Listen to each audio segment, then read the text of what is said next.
Ay, grabe kalayo na ng dinaanan namin. Hindi ko na binidyo kanina kasi talagang hindi ka rin makakapag-focus sa pag-video.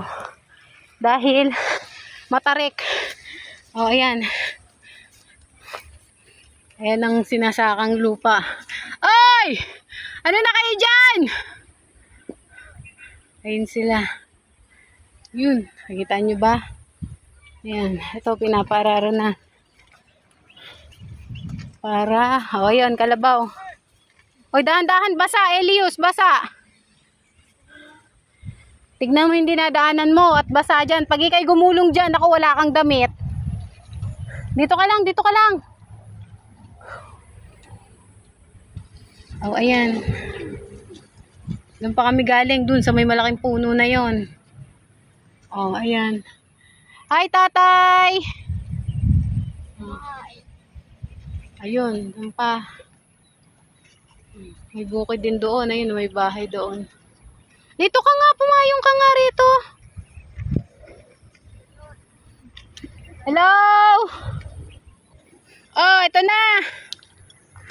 Mga chicken manok. Bibigyan ako. Ano? Yung bibi ko, yung pinigil ka na bibi. Ano lang yan? O, dali. Yan, tuwa sila, no? Diba? Ito na mahilig maghawak-hawak ng mga ganyan. O, pakainin mo pa. Ayun lang pa. Dagdagan mo, napaka-kaunti mo naman magpakain. Pakita mo yung sisiw. Ayun na yung sisiw. Wala, lumalapit yung mga ano. Hindi, yan mo lang. Sige, lagay mo yung kamay mo doon. Yan. O, tama na, tama na. Sapat na yan. O, dali, yun. Malalaki ng bibi eh. Kulang ako sa pakain dyan. Nakakapos na ako sa pambili, kaya ako yung nahihirapan. Ano, tignan mo. Katuan. Gusto ko. Makabili ako ng ano. Ano, magkano ba yung host nyo?